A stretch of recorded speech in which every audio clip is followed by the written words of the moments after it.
people go. We will not bow down. Let my people go. We will not bow down. Let my people go. We will not bow down. Let my people go.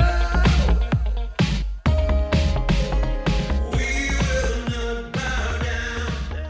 Hello and welcome to episode 53 of the Croydon Constitutionalist podcast, bringing classical liberalism to South London and beyond via our YouTube channel and wherever you get your podcasts. My name is Dan Heaton and my partner in podcasting today is Mike Swadling, the co-founder of the Croydon Constitutionalists. Mike, how are you doing today? Yes, good, Dan. It's a sunny weekend, which is nice. And we have a route to freedom, which I'm very pleased about.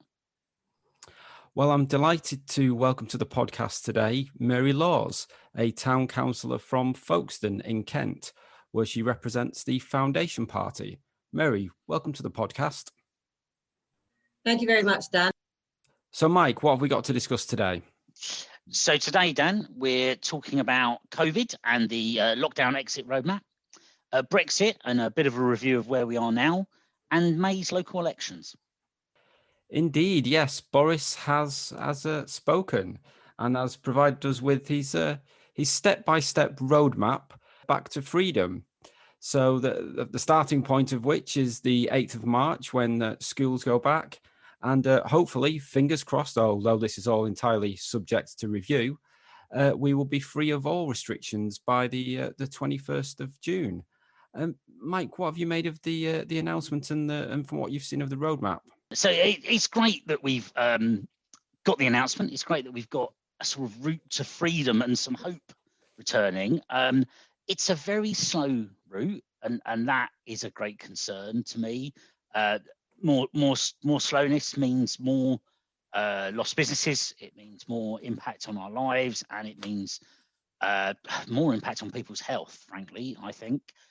We don't seem to be reaping the rewards of our fabulous vaccination program, which you have to give the government credit for what they've done there.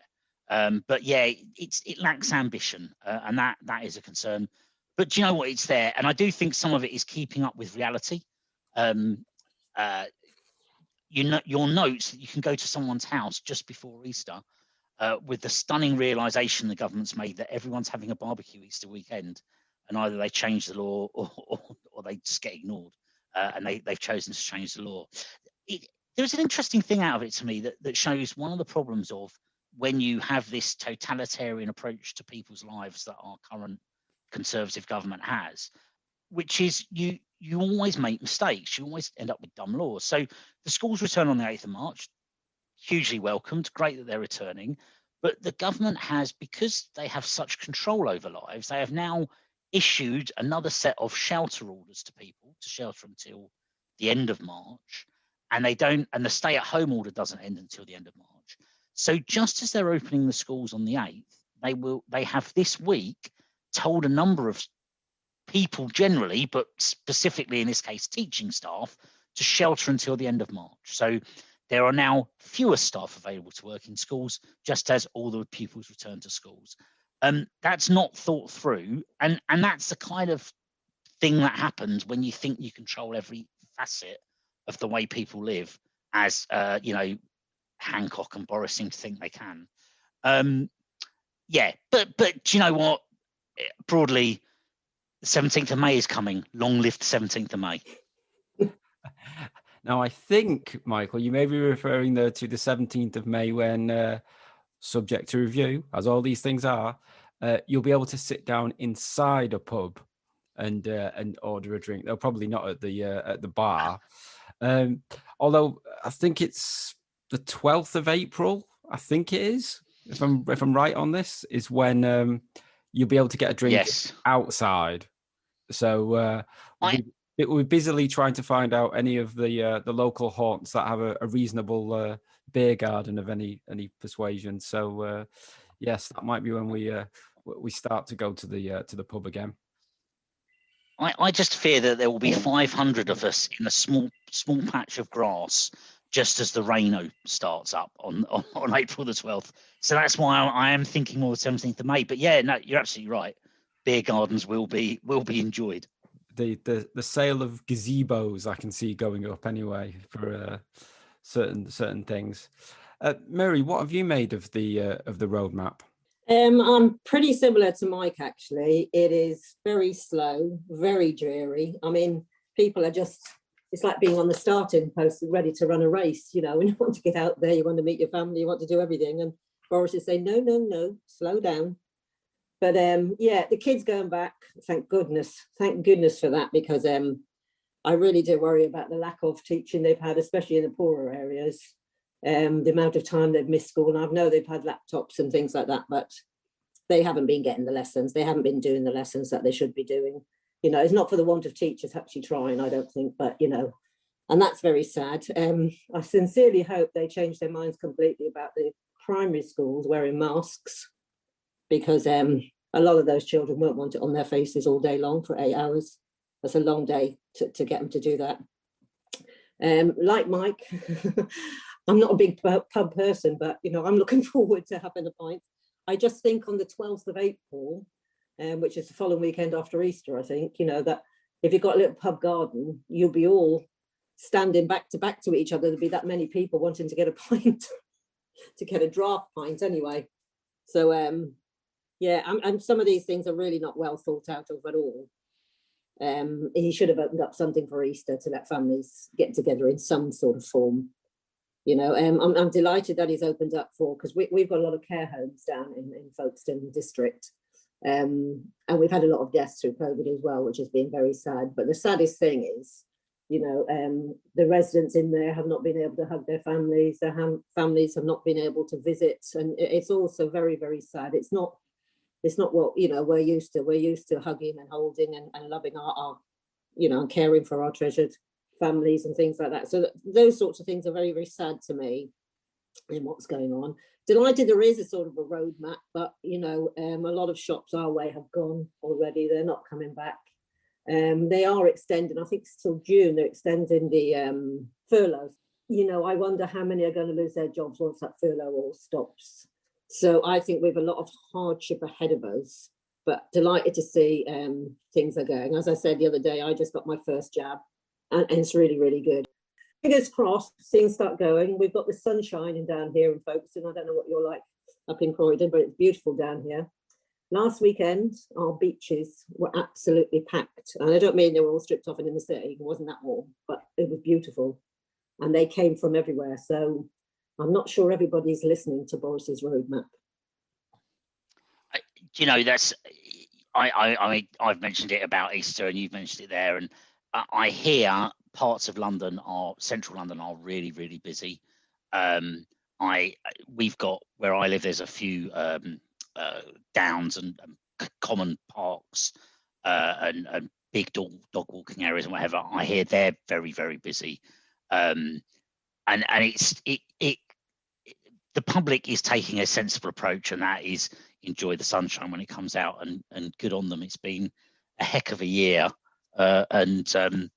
yeah, people understand risk, and they understand that walking out in the sunshine is not a risk, and in fact, it's a sensible thing to do for your health, and you know, good on them.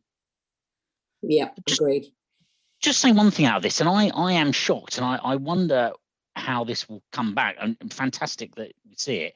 They are saying that June the 21st, everything expires. Hancock has subsequently come out and said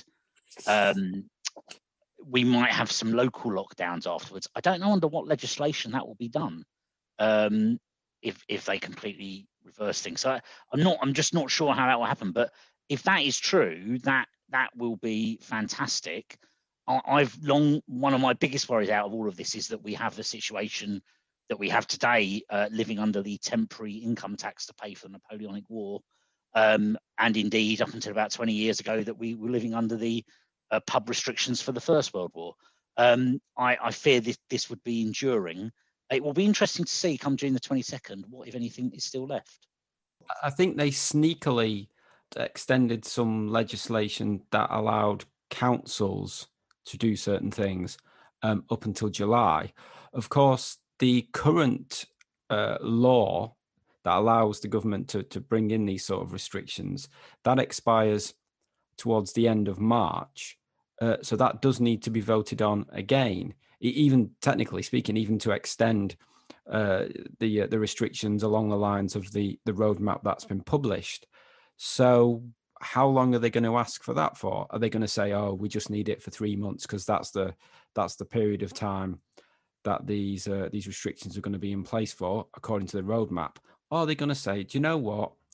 We're saying 3 months, but let's just have 6 months just to be on the safe side.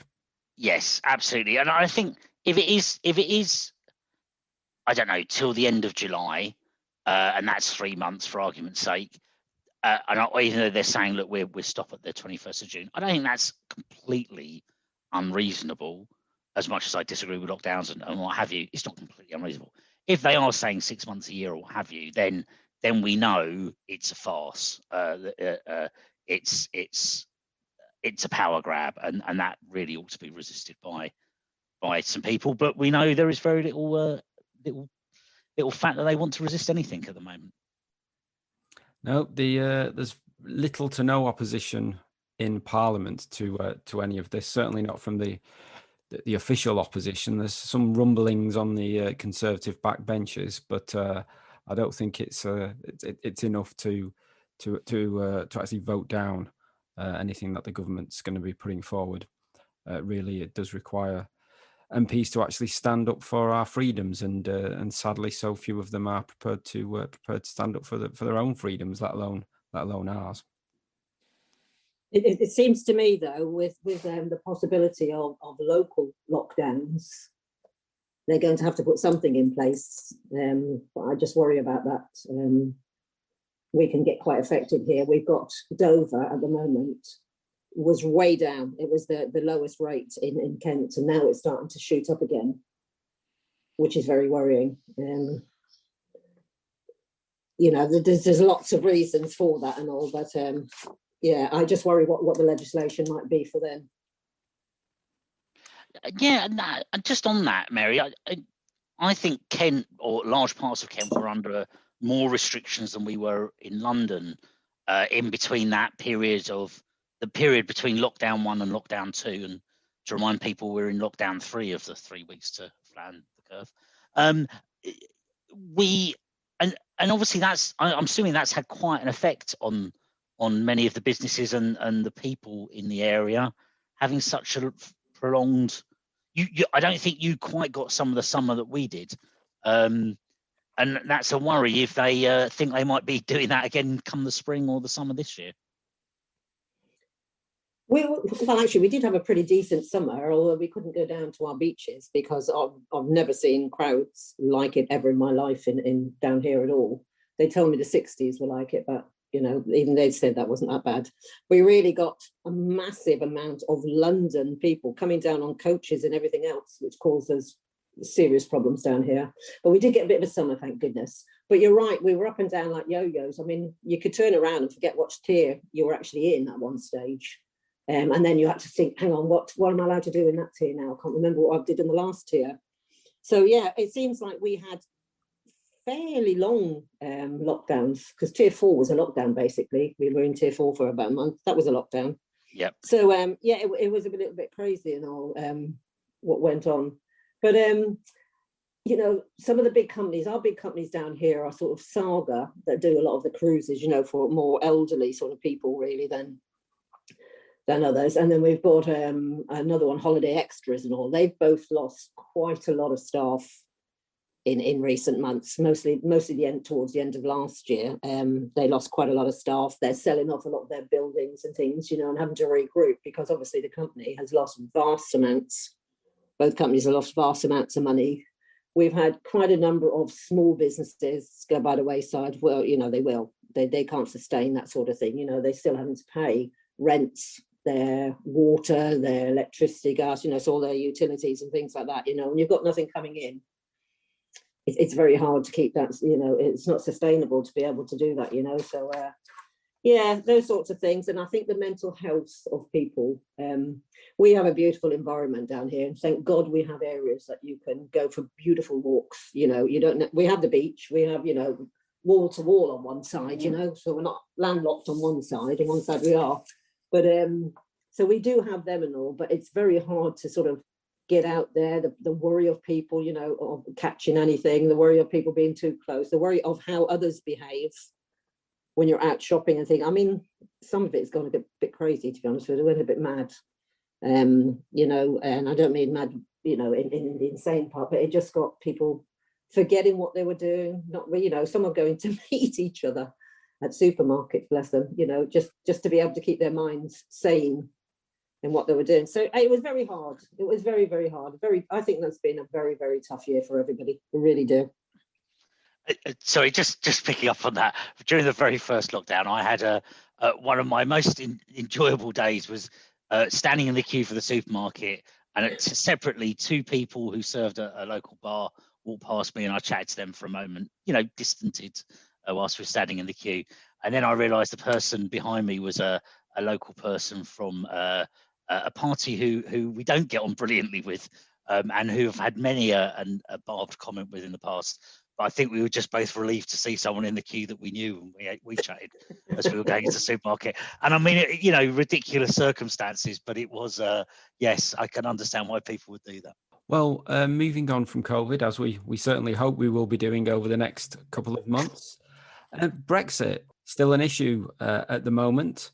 The Northern Ireland Protocol causing some challenges to trade within the United Kingdom due to a variety of checks that the EU seeks to impose upon goods that are moving from GB to NI. But the DUP and others, notably Ben Habib, are seeking to judicially review the legality of the Northern Ireland Protocol. They believe it actually drives a coach and horses through the Good Friday Agreement, which of course those people who wanted the Northern Ireland Protocol argued that you needed it to actually have the Good Friday Agreement still working. So there's clearly an argument there, and there are some issues at the moment there on the sea border, if you like, between GB and NI.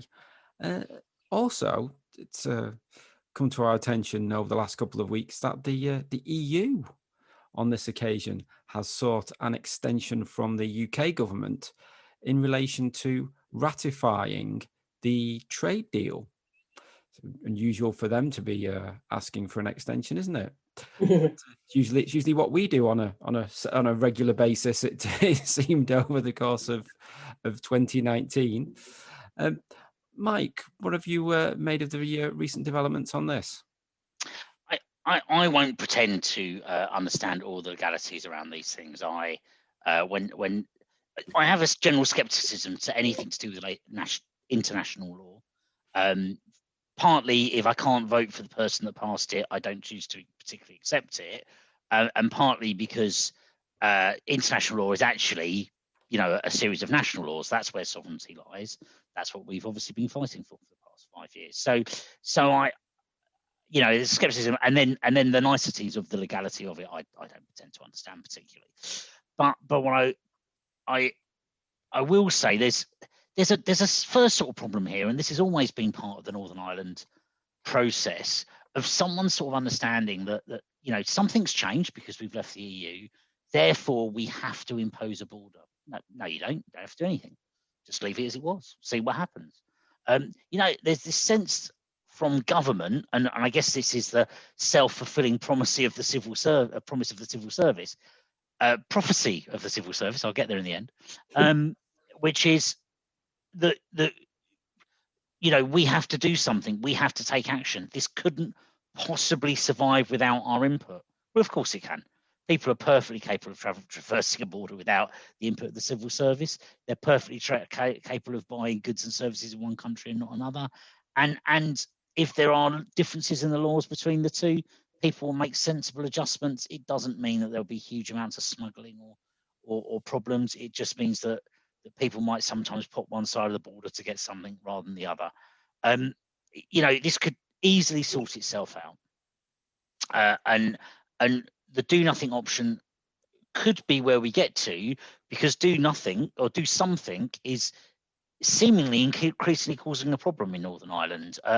We have heard some odd stories of, soil being checked on the way in, food being checked on the way in. That's just completely unnecessary, and the government's got to stop that. Just on the extension, there is a great opportunity here that unfortunately COVID and lockdowns have brought for us, which is trade generally has completely fallen away for a lot of the last year because of the restrictions in travel, because people aren't buying so much stuff. Trade patterns have massively changed. We've been going around, Liz Truss has been going around the world getting trade deals signed. We absolutely don't have that level of dependency on trading with the EU we had perhaps at the start of 2020. Let's use that fact to say, do you know what? You want to extend it, you want to change it, do what you want, but we're actually going to do what we want. And if you want to retaliate, we don't care, because we simply don't need you in the way we did a year ago. That sounds good to me. Makes sense to us to actually use our the leverage that we have at the moment. So yeah. Now, Mary, obviously one of the criticisms of the trade deal that we did strike eventually with the EU was it the fact that we've sort of not really taken back control of our fishing waters as fully or as quickly as we would have liked. Obviously, you're down in Kent and down on the coast. What's the attitude down there towards the Brexit trade deal and its lack of assistance really for the fishermen? Well, yeah, as far as the fishing industry, there is no trade agreement. It's still the same as before. Local fishermen can only fish out to the 6 mile mark still. We used to have a fleet here in Folkestone, because this is the actual channel. We're actually on the English Channel area. We actually had 25 fishing vessels in our harbour at one stage. We've got about 7 now, and even there, Boris has promised with what's happened of giving them a loan, to build their business up. But build it up to what? They can't sustain themselves now with fish. How are they going to put in a load of money and be sustainable if this doesn't change? They've got giant trawlers that come along. They just scoop every bit of fish they can scoop out of the channel. They go around further, going west, go up towards sort of Dymchurch and Dungeness. And I think they're out of Belgium, I think they are. There's 5 trawlers there. They spend 5 days a week just absolutely gobbling up all the fish they can carry. It's absolutely horrendous to hear the fishermen talk like this.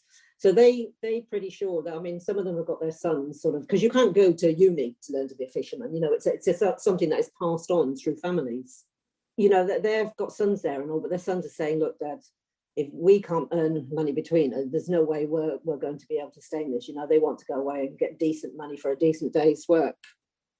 Last year, because of the amount of fishing, the trawlers getting all the fish, around here, in the summertime, we have an abundance of mackerel. It's huge, the amounts we have around here. But last year, a guy was telling me we couldn't even bring a box. I don't know if you've ever seen the size of the fishing boxes that do be on the boats. They put them into the boxes once they take them out of the nets. They said they couldn't even get 1 box full. That is really, really bad. They actually think that nobody should be allowed to fish on a big scale for some years now to replenish the stocks. Otherwise, when they say to you the fish has gone out of the sea, you think, really? How can that happen? But apparently, because of the quantities that are being taken up, they are disappearing. The species of fish that they used to be able to fish down here will be gone if somebody doesn't do something about it. So they don't see a future. They're still in a bad way, and I have a feeling that their industry will decline completely if something isn't done. It's really sad to see, because they want to continue fishing. They love fishing. It's kind of gets in their souls. It's in their blood, what they do. Well, another one of the challenges that you've had down in Kent, in relation to refugees, illegal immigrants, asylum seekers, whatever the case may be, who've been popping over from France and in rubber dinghies. What's the situation like at the moment? Well, at the moment, it's pretty bad. I mean, hot off the press this morning, Nigel Farage was talking to Talk Radio, where a boat came in this morning. Well, it was actually out in the sea, because Nigel got a call from mid-channel that a boat, one of the rubber dinghies, had been stopped with 12 illegal immigrants on it. They actually all tested positive for COVID, which is absolutely worrying. A few days ago, one of the boats, I don't know where it left. I wouldn't have imagined it was Calais. It was probably further around in Dunkirk or something. And it actually landed right up on the east coast near Walmer and Deal. They had 22 on the craft. And I mean, there's been videos going around of them landing on the beach and running. And most of them disappeared. The police and border force caught some, but most of them disappeared. Now, have they got COVID? Have they gone into the cities in London and things? What are they doing? They usually have no identification and documents on them. Nobody knows who they are, what they are. It's frightening, because we've had 40-something, I think, in today, 30-something yesterday. I mean, they don't usually come over in the winter. I've never seen any other year. I've never heard of them coming in the winter. But it has been, over Christmas we had some storms, and generally we've had really a mild winter and a mild sort of spring starting off. But I've never seen them coming over in the winter before, so it's not stopped. It's continuously going, and I don't know why they're taking them in. I thought this was all supposed to stop. People are frightened. They're worried. They don't know who these people are. Where they're all being kept in hotels. We can't sustain this sort of thing, even as a country. I think it's Chris Philps, an MP for immigration. Croydon South. Sorry? He's also my local MP. He's the MP for Croydon South. Oh, is he? Yeah, Oh, right, okay. yeah, absolutely. Well, he stood in, I think it was the 8th of February. He stood up in Parliament because they were talking about Napier Barracks, where they were all put, which is in our district, in the old army barracks. And he stood up and said that it was almost £1 billion just for keeping these people in hotels at the moment. £1 billion before they've done anything else with their health or whatever, going through the asylum, all the costs and everything else to that. To most of them, don't usually get to stay because they come in with no papers. Nobody comes in with no papers unless they have something to hide, because they're not refugees. Refugees, they are entitled to come in, although I think there was some from the resettlement programs. It's been stopped for a while purely because of COVID, and there's no borders, no flights flying in and flying out. But so that program will start again. Well, I agree with that sort of program and all, but when they're just coming on boats, and we've got the lorries as well, they come through the Channel Tunnel and in the ferry and all on lorries and things like that. No documents, no nothing. I mean, most of them do disappear. It's very rare they get intercepted by border force or the police if they get through. It's all really, really worrying. Who have we got in the country? How many? I mean, the government said recently, I think 1.5 million. I would probably double or treble that at least to who we've got in the country, just judging by where we live and the boats. I mean, I could be walking the dogs in the morning, 6:30 in the morning and all, and you'd see some of them just walking along, trying to avoid the police, but usually residents sort of call the police and say they're walking along here, there and everywhere. But yeah, it's frightening, to be honest with you. And now they're actually getting tested positive with COVID. Where are they being put? Are they walking in our community still? I don't know. Isn't it worrying how this Conservative government, and they are the ones in power, and I think Labour would do the same, but I do think it is worth saying who's in power, and it's my local MP Chris Philp, who's a very nice chap, but he's in charge of this. He's been part of a government that has voted to make me stay at home for a year. Yeah. But yes, make local businesses close down, make cancer patients not get treatment in hospitals because they become COVID care facilities, and all these other things that they've been doing, but they can't stop a boat coming across the channel. Alfred the Great done more to stop boats coming across the channel than this lot. They didn't have quite the same facilities that we now do. This is, frankly, it's sickening how incompetent they are. And of course, it encourages a dangerous route of travel for those that are legitimate migrants, although quite how legitimate a migrant you are from France, which is a perfectly reasonable country to stay in. They've encouraged this dangerous route, which will result from time to time, sadly, in deaths. it's contemptuous of the British people. It's the only way you can describe the way they've spent the last year and seem to be carrying on. Well, they've spent millions. I mean, this morning, apparently 28 million has just gone across to France again to help with this. Now, France turned back 11 people on a boat this morning, apparently, on the dinghies, because it got into trouble in the water. But the others, 40 odd got through. But we've got drones up. We've got state-of-the-art equipment on the border force boats, on everything like that. The French let them through. The French Navy is out in the channel all the time, and they let them go through. They won't stop them, bring them on board and bring them back. They won't stop them, but the minute they go into British waters, they call the British Border Force, and the British Border Force come out and collect them. But they can get from a dinghy to a border force, but not to the French Navy ships and all. So why we are giving them all those millions of pounds of money, I must be not far off £100 million we've given now. For what? With state of the art, we've got equipment, we've got all sorts of things, and we can't stop some dinghies coming, leaving, the French coast. It sounds absurd. There is, I can only think the solution here is similar to what Australia done, which is saying you don't set foot on our territory until you're proven to be, until you can prove where you're from. We can assess your claim. And in Australia, it was about moving people to Indonesia. I don't know quite what the answer is, but it's got to be something like that. And I'm sure there are many countries that we could use and we could move people to, just to say that, in essence, if you get here, you might have to wait in a facility for a while, but it's only a matter of time before you get out and are free to live as a citizen, regardless of how you got here legally or not. That paradigm has got to shift. I don't know that our government has any intent to do anything about it, though. Well, this is deliberate anyway. This is cheap labour force. I mean, all of this is. I remember Peter Mandelson. Was it 2004, 5, something like that, where he said he deliberately went to Africa and places like that and asked them to come. So I do think this is more about business and cheap labour. That's why they won't put them out, because obviously as a population, we don't breed, and have a lot of children, average families, sort of 2 children, so I think this is all deliberate. I don't think this is just happening because somebody tells them something. It's all been deliberate.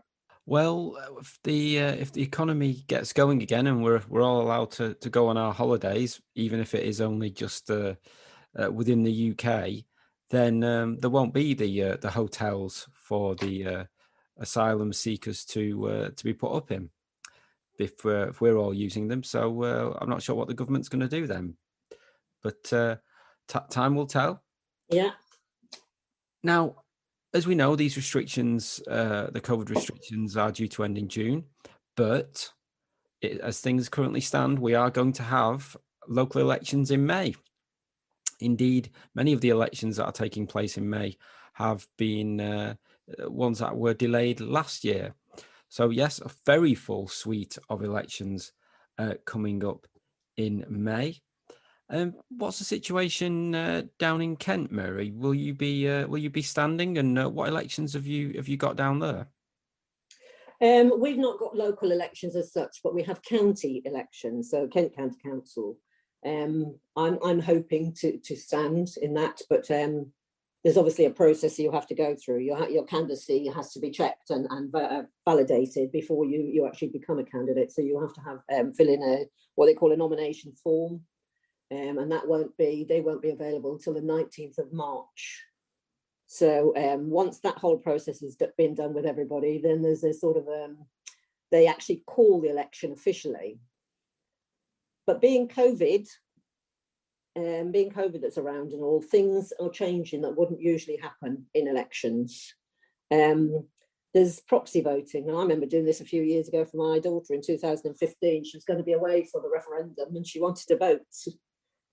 So I did a proxy vote for her, but they're talking about like somebody could be held up, with having COVID, could be isolating at the time, but wanted to actually vote.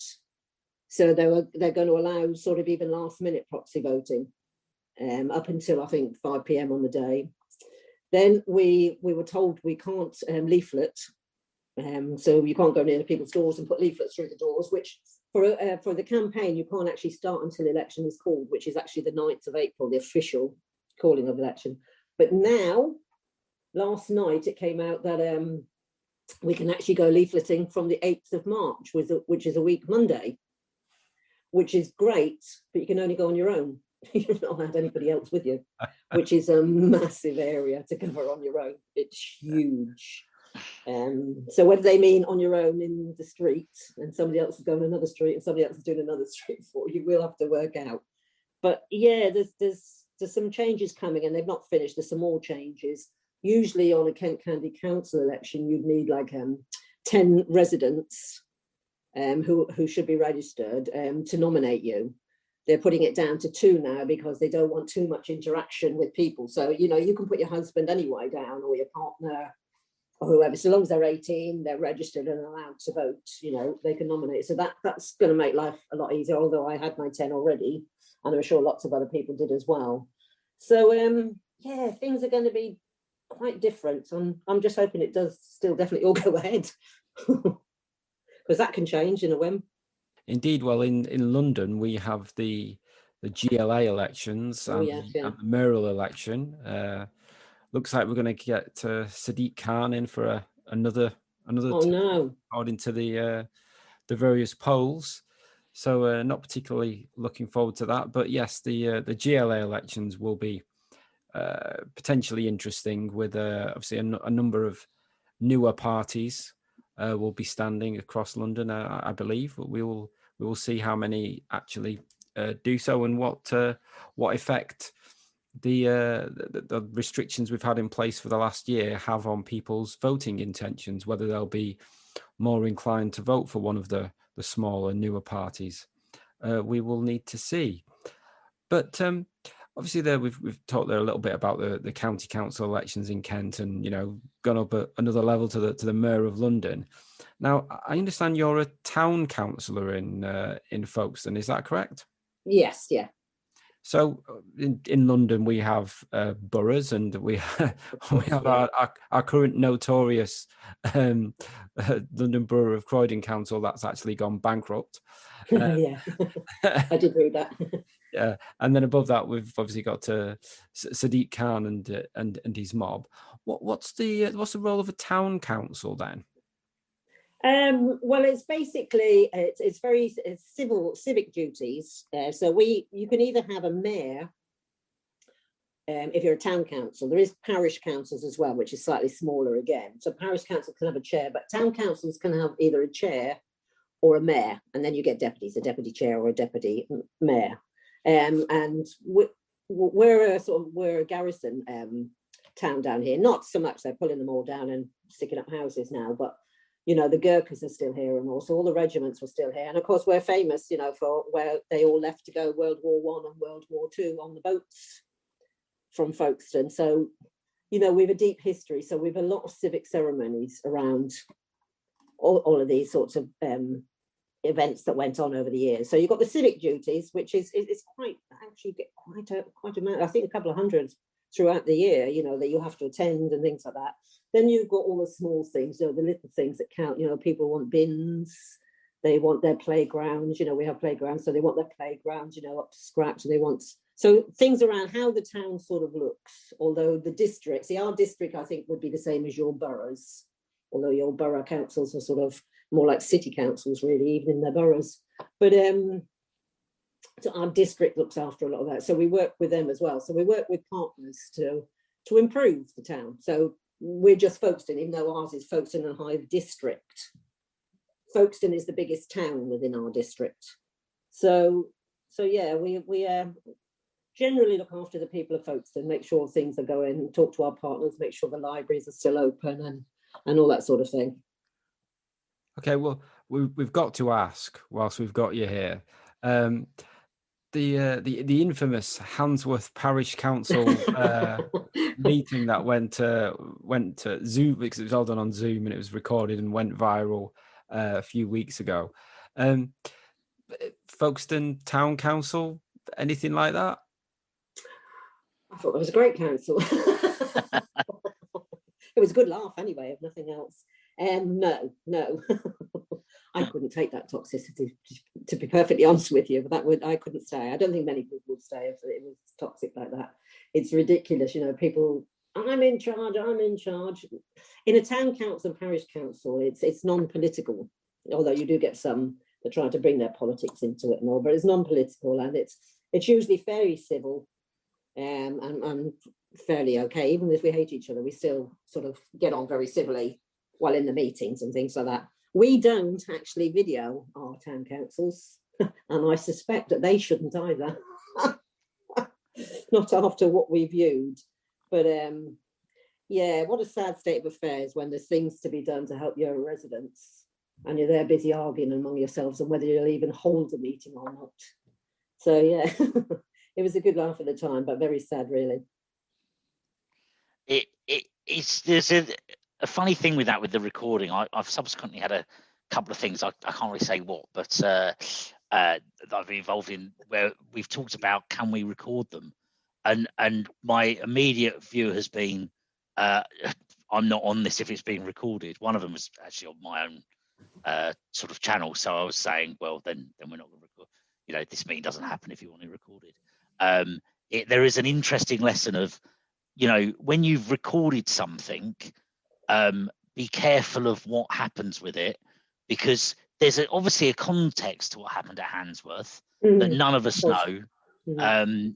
The chair, who seemed to be particularly angry, it strikes me there's probably a backstory to that if you know it, doesn't feel quite as bad as it comes across when you only see the clip. So yes, it not getting recorded seems like a very important move for the future. But at least review it before you put it out to the public domain, maybe. But I think they went out live on YouTube, I think, if I remember rightly. Yeah, and this is one of the problems with remote sessions. You can never stop someone recording it remotely. But I don't think that's what that was. I think that was a proper recording, and that's far too dangerous for things to have. They're not required to do that. So I probably wouldn't, to be honest with you, if that's how their meetings are. I mean, it's because they've had the next meeting and it wasn't as bad, but still wasn't great. Sequels are often not as good as the first film. You couldn't have arranged for that to happen. Well, Mike, you were recently interviewed by Sputnik Radio, I believe. How did that go? A sort of fairly regular gig on Sputnik Radio, so it was great to talk to them. Asked about the route out of lockdown and shared very similar thoughts to what I've just said there. It's up on the website. There's a recording and an article of what I said. I'll just read a quick quote from myself. The government seems to think people are still listening to them. People are not. You see it all around you. The following rules is scant at best, and I think that's pretty common when you look around. I've had a few occasions recently where someone's told me about, if people only just followed the rules. Unfortunately, those people have told me about it as they're in the process of not really following the rules themselves. I think that's the situation. People are being pretty sensible, and the rules don't work. Frankly, lockdowns don't work anyhow. So yeah, have a look at what I've said, or have listened to what I've said, and have a look at the article on the website. We've also just highlighting, not so much up on our website, but the Free Speech Champions, freespeechchampions.com. They did a what would you call it, Danny? It was sort of an introductory meeting, a launch event. A launch event. That's it. Over Zoom, some such. Week or so back now. Really interesting to listen to. Have a look at them. They're an organisation championing free speech. They're particularly championing young people as free speech champions, trying to spread the importance of free speech through a younger generation particularly. Have a look. They're well worth supporting, and something we'd very much like to promote and emphasise to people. Indeed, it was a cracking launch event, and the video of the launch event is now in fact available on the YouTube channel. So if you just go to YouTube and look up Free Speech Champions, you should be able to find it there. Well, if you would like to write for the website or have any stories you would like us to cover, please do contact us. You can do so via the Twitter @CroydonConst, via our Facebook page, via our website, croydonconstitutionalists.uk, or via email, croydonconstitutionalists@gmail.com. Well, do please subscribe to the podcast and the pubcast. We very much hope to be back in the pub in line with Boris's roadmap, if not before. Do please subscribe to the YouTube channel. Do please like, share, and leave a review. It's always good to get feedback, and it helps others to find the podcast. Well, thank you, Murray, for joining us today. It's been a pleasure, and we certainly wish you well with your campaign down in Folkestone and in the Kent County Council elections.